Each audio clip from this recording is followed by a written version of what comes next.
so, is it going? Cool. All right. So, like I said before, making a glaze is just like making pancake batter. You just basically are working with a recipe. So I actually have gone through, I found my glaze recipe book from when I was in your shoes. This is my undergrad book, or one of them. And there's actually some old recipes I'm kind of like interested in like revisiting. So I took really extensive notes when I was doing this because I was really into glazes. And I've pulled out a foam base one. This one is a foamy glaze. So this actually like expands and kind of like foams out. It's really cool. I know a couple people are really playing with this right now.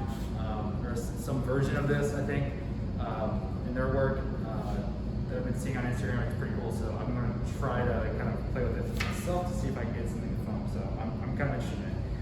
So it's a foam base. It's cone 04.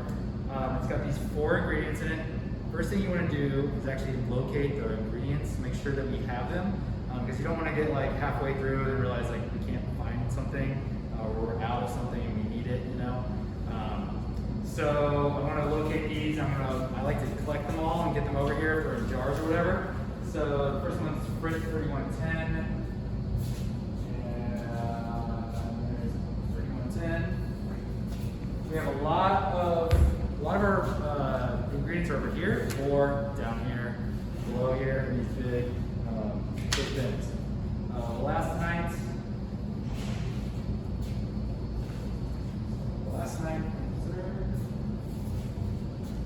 bone ash. Yeah, bone ash is down here. Cool. Bone M4, which is the ball clay, that's right here. Our more commonly used ingredients like that we use like in bulk, especially for like making our large buckets of high fire glaze, those are all kept down here. So that's the base. Okay, these 2 ingredients plus these other 2 ingredients. And then the last thing I'm going to add is some cobalt carb. Oh, that's one thing that is. That's the one thing we're low on. I can use a different one. Why don't you hand me one of those bases? Cobalt oxide? I'll use it. So cobalt carbonate, cobalt oxide, they're similar. Cobalt oxide is much more powerful, or yeah, it'll definitely be a darker blue, I guess. It's about twice as powerful as like the cobalt carbonate, a little bit more actually. So I can still use it. So all right, I've got all my ingredients. Next thing you want to do is zero out your triple beam balance scale. How many of you guys have actually used one of these before? Okay, most of you, not all of you. These are super accurate. We also have a digital scale for you guys to use, a smaller one. Okay. If you need help using one of these, I'm happy to show you guys how to use that. But I like to use these because they're just super accurate. So I want to zero this out with my container on it, right? So it weighs 0. So I will go all the way down to 0 with this, and I'll return all of these down to 0. And it's going to be pretty close because I already used in my earlier class. So what I want is this. What I want is for this line to meet up with the 0, right? So I need to move this. This is kind of the weight that dictates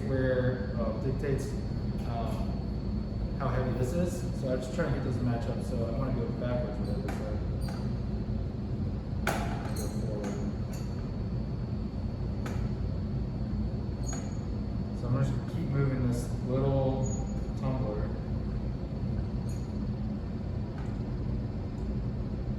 Till it goes 0.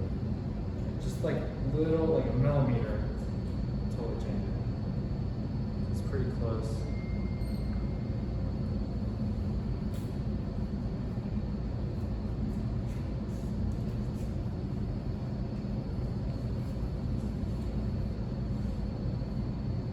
Okay, so now I'm 0. Alright, so I'm going to use this container to weigh out all of my ingredients, right? I need to have another container that I'm going to pour them into and mix, okay? So we got a bunch of these sitting around over there. I like to make sure they're dry. I'm actually going to wipe this out. It's a little wet.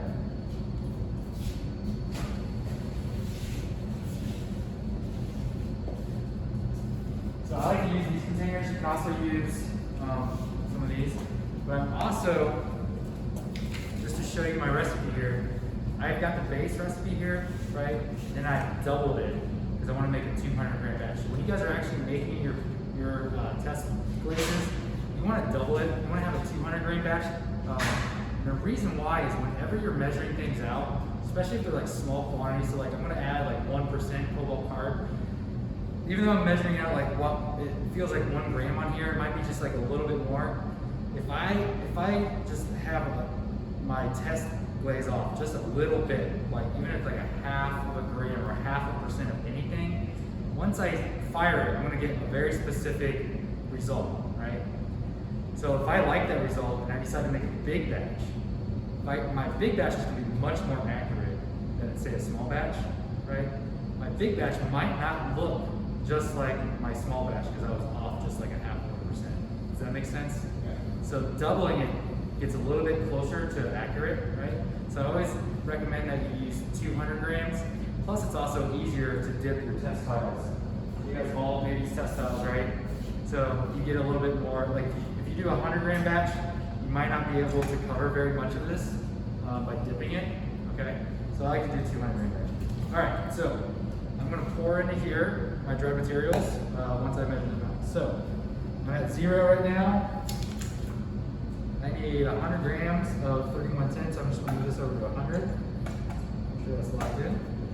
We also have, we like to keep these over here, those scoops, right over there. Use those, use these.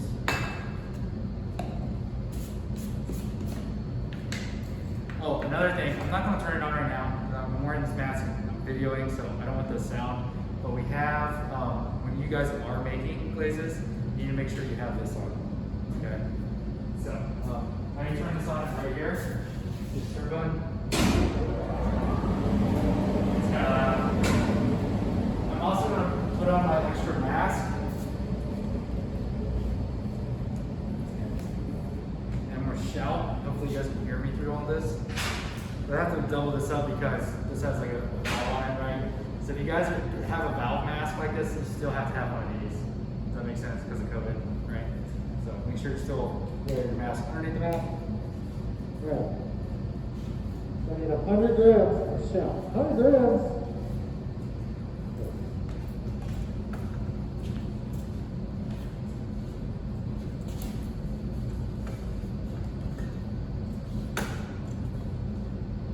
I had too much in there. I had too much in there, so I pull a little out. Add a little bit more.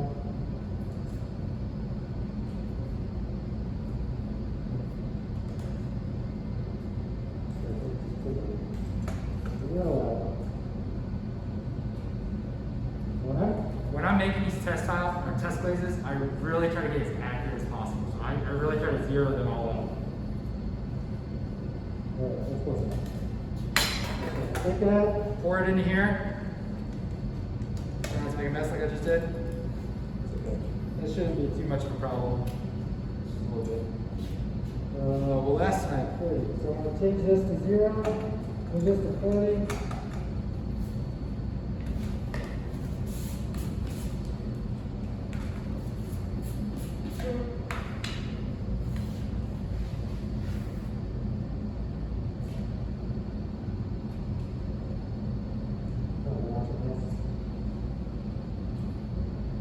Normally this would be placing me, but because of demonstration purposes.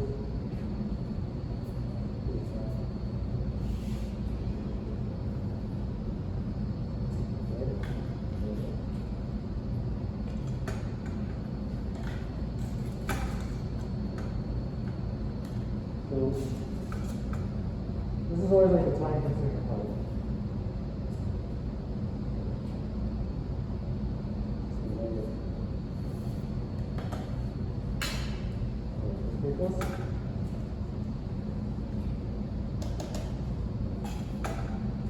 The benefit of this glaze is that it's only four materials, or 5, I guess, with the color.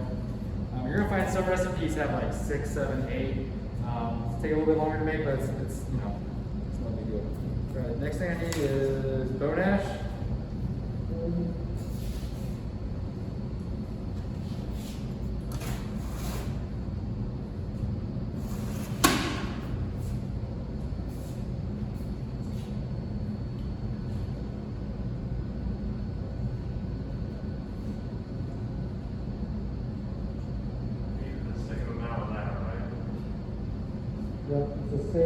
same amount as the last one. 40 grams.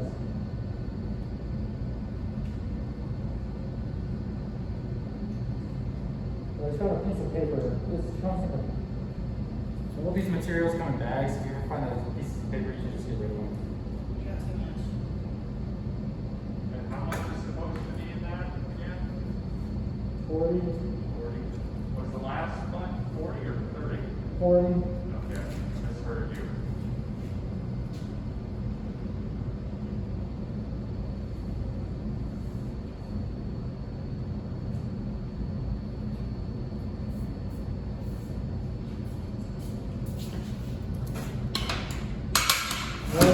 Another thing, make sure that you're always putting the chemicals back in the same one. Yeah, I've done that before, right? I put the chemical back in the right one. The next one is 20 of OM4.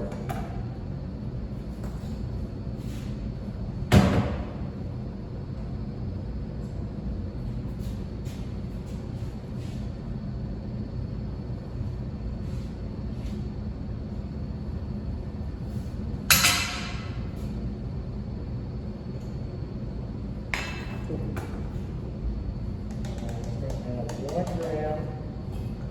So 1 gram. 1 gram is this. All of these on the beams need to be zeroed out, and this is the single right up here. Okay, so I turn that dial just to 1. See, and it just hovers right below 0. So that's kind of line it really closely.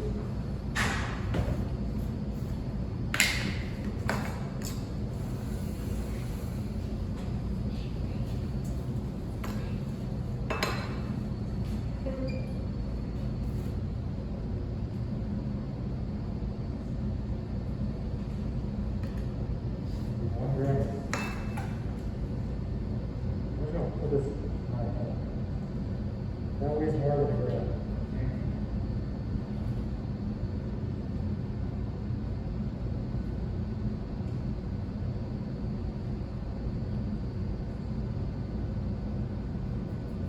So is that fine enough that it'll actually distribute all the way through?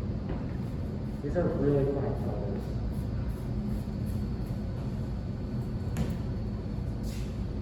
So yeah, that's all it is.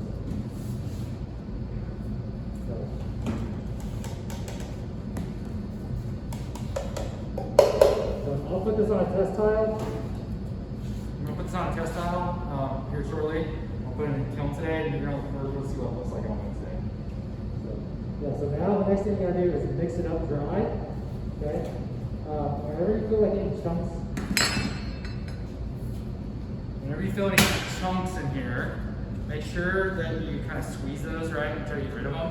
A lot of these materials like elastonite, tin oxide, cornwall stone, they're going to be really chunky. You really need to break them up dry if you can. So you can see there's powder starting to lift up right here. That's why you really need this exhaust on. You definitely need to have a mask on, okay? If you've got a KN95, those are the best masks for this, or even some of the surgical masks.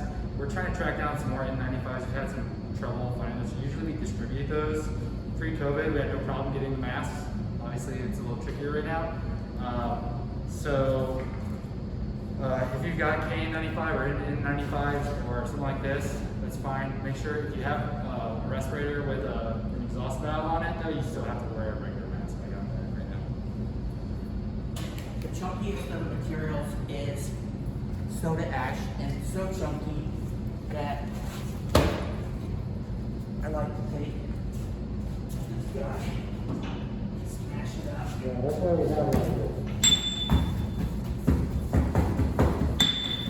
And you want to dissolve it in water before you add it, and it'll turn the water really hot, like you're making plaster, but it's even hotter than plaster.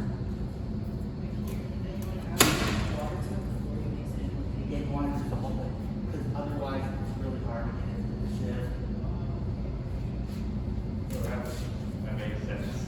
So would you add that last step? Curing concrete. Yes. Yeah. Like when you're adding water to your base, then this will already be wet.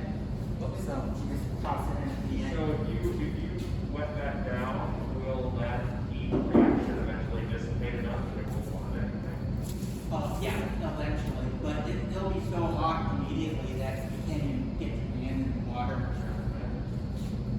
Okay, so I've stirred this up. You want to stir it up for a few minutes to make sure that it's a Pretty homogeneous. The great thing about using these clear containers is I can look on the side. I can see if there's like any chunks of like white or something from like the different, because they all have different colors, right? All the materials have different colors. But I just mix it up dry first, and I'm really trying to crumble up any chunks because that bone ash can be a little chunky. Just like it will last tonight. So just stirring that up, okay? Now I'm gonna add water to it. So I've got this little cup of water. Every glaze is different, like how much you add. So like, students always ask me like, how much water do I add? Do I add like a quarter cup or 50 milliliters? Every glaze is different, okay? So I just do this by touch. So I'll just add a little bit, stir it up. Pretty chunky right now, right?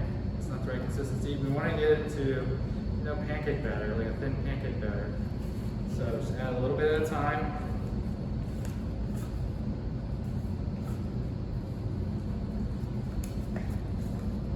So it's like a paste. So it's a little bit.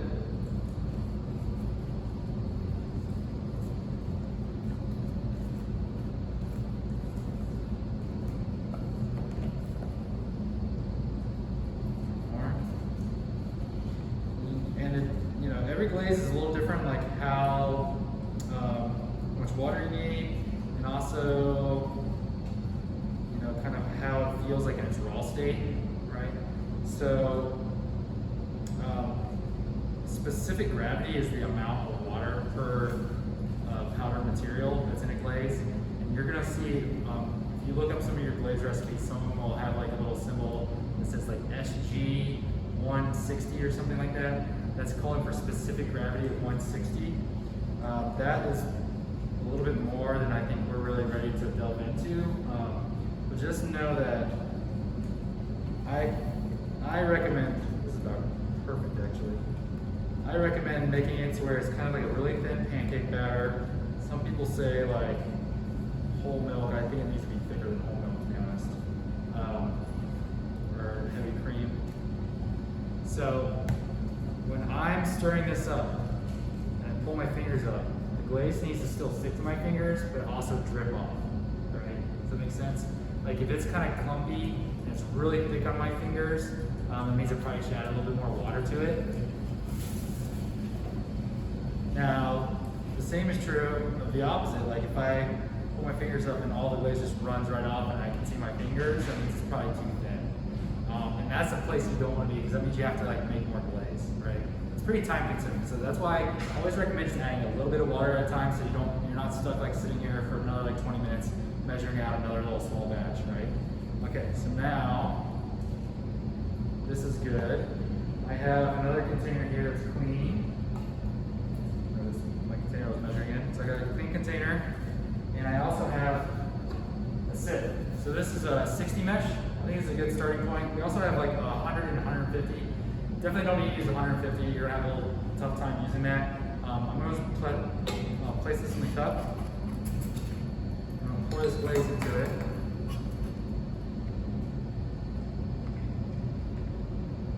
It kind of creates a little seal with the cup, so it might not go down right away. I'm gonna lift it up. I like to lift it up just a little bit. And I'm taking my thumb and I'm rubbing that screen the sieve, and I'm working the material through, because there are some chunks in here that will last tonight. What happens if there's chunks in it? So you really should just be sieving all of your glazes. All of our glazes are always sieved. That just ensures that everything is mixed properly, and makes sure that like any chunks have dissolved fully, and it's a really good solution. Otherwise you might get some chunks like on the side of your pieces of like undesired material. You don't sieve, you can have like a really hazy glaze, and it's just not going to be accurate. Like it's hard to like kind of like repeat it. So you guys can kind of see here, I've got, it's worked its way through for the most part. So then on the bottom side, there's some that usually collects on the bottom side of the screen. I just like to get that through. there's just some like little white chunks. If I can work those through, I'm going to try to. This is why it's best to start with this, the lower number, 60 screen mesh. That allows larger particles to go through. The higher the number, the smaller the particle it allows through. So this really helps. I think 60 is just fine for doing glaze tests. And that's enough. So, all right, so I'm gonna leave that right there. And then I'm gonna stir this up just for like another minute. So I want to stir that a little bit more.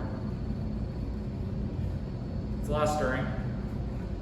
That way you ensure that you have a very homogeneous solution. So.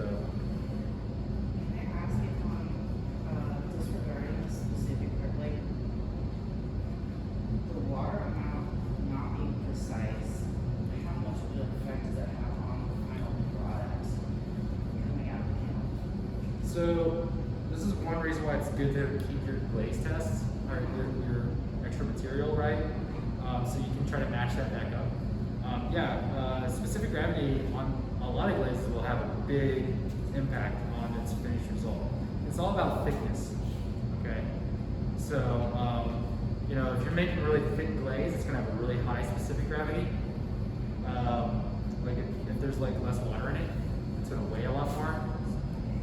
And so you're gonna put a lot more material on your piece. If it's really thin, the opposite's true, right? You're not gonna have much glaze on your piece. Is there a way to like search on GLAZE basically instead of thinking that like I can't control the amount of water exactly, like still having most control over like, will it indicate basically like this is a glaze recipe where specific gravity is really important? If it indicates specific gravity, that's probably an indication that specific gravity is important. Okay, so but if it doesn't have it Yeah. there, then let's And I really, in my experience working with like GLAZE, or in a lot of glaze books, it's not very common to see a specific gravity listed. It's definitely less common, but there you see it. Okay. So let me wash my hands real quick, and I'm gonna show you what to do next, and we're almost done. And I was going to ask about, there'll be a single bit and then a double bit, so you can see the glaze with its extra there. Okay. Great. So now I've got my glaze test. You guys all have your glaze tests. All these have been fired. They're out there on the bisque shelf. You guys can clean those as soon as we walk out of here. So I've got my container and I've got my glaze test. I'm going to dip it so that I still have probably at least a finger's width of unglazed area down here, so I can leave a little space in case it starts to run, right? This is true for everyone's glazes. It's good to do that. So I'm going to dip it almost down to the bottom. I usually hold it for a second and then lift it up. And I give it a little shake over top to let that excess glaze drip off. Okay. And then I'm going to dip it a second time. Okay, because I like to get as much information from these glaze tests as possible. I want to see what it looks like a regular coat, right? And see what it looks like with a thick coat. So I wait for it to dry, and actually this glaze dries really quickly. You might see some of these like little crater, like pot marks. That's just from, you see this a lot on like the texture. It's really common, so don't worry about that kind of stuff. I'm gonna go ahead and dip it a second time. The second dip, I'm only gonna go halfway down, so that way once it's fired, I can see what the difference looks like. Don't go all the way down if you want to see a difference. You can go all the way down if you just want to see what a whole test tile looks like with 2 dips, but I like to see 1 dip versus 2 dips. So about halfway down, hold it for a second, and go right back up. And that's your glaze test. Okay. Now, what you need to also do is keep track of these, right? So I like to put these on cards. It's one way to do it. You can use your phones, your laptops, whatever you're doing. So this is foam base, right? I'm gonna put a note down here. This is on test tile number 9, right? So I'm gonna put that on here, AS9. And I'll put a little note next to it. I'll actually say AS9, 1% cobalt oxide, because I did not use a card.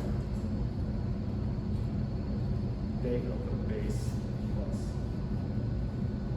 So I kept a note for myself so I know, what this looks like when it comes out. Because if you do like 3 or 4 of these with different glazes, some of them glazes might look really similar, and you just need to make sure you're keeping track of that stuff.